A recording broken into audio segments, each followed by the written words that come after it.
10 বছরের এক কন্যা সন্তানের পর আবারও রেহেনা বেগমের কোল জুড়ে জন্ম নিয়েছে আরও 3 কন্যা ও এক ছেলে সন্তান। একসাথে 4 সন্তানের জন্ম দেওয়ায় যার পর নেই এমন খুশি হলেও সন্তানের আগামীর ভবিষ্যৎ নিয়ে ভাবনার অন্ত নেই মা রেহেনা বেগমের। আল্লাহর অশেষ মেহেরবানিতে আল্লাহ আমাকে 4টা বাচ্চা দিয়েছে, আলহামদুলিল্লাহ আমি অনেক খুশি। সবাই সুস্থ আছে, সবাই দোয়ায়। তবে সৌদি প্রবাসী গোলাম মোস্তফা সন্তুষ্ট প্রকাশ করেন সৃষ্টিকর্তার প্রতি।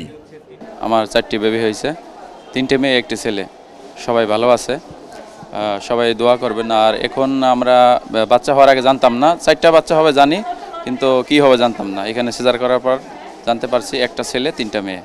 এখন সবাই ভালো আছে, আপনারা সবাই দোয়া করবেন। একটি কিংবা দুটি নয়, একের অধিক বাচ্চা প্রসবের ঘটনা পুরাতন হলেও একসাথে 3 বোন আর 1 ভাই পেয়ে আনন্দে আত্মহারা বোন নুসরাত জাহান মিম। আমি অনেক খুশি, আমার 3টা বোন 1টা ভাই হয়েছে।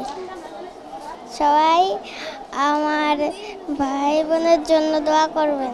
জাহিদ আহমেদ বাবু, মাই টিভি, ঢাকা।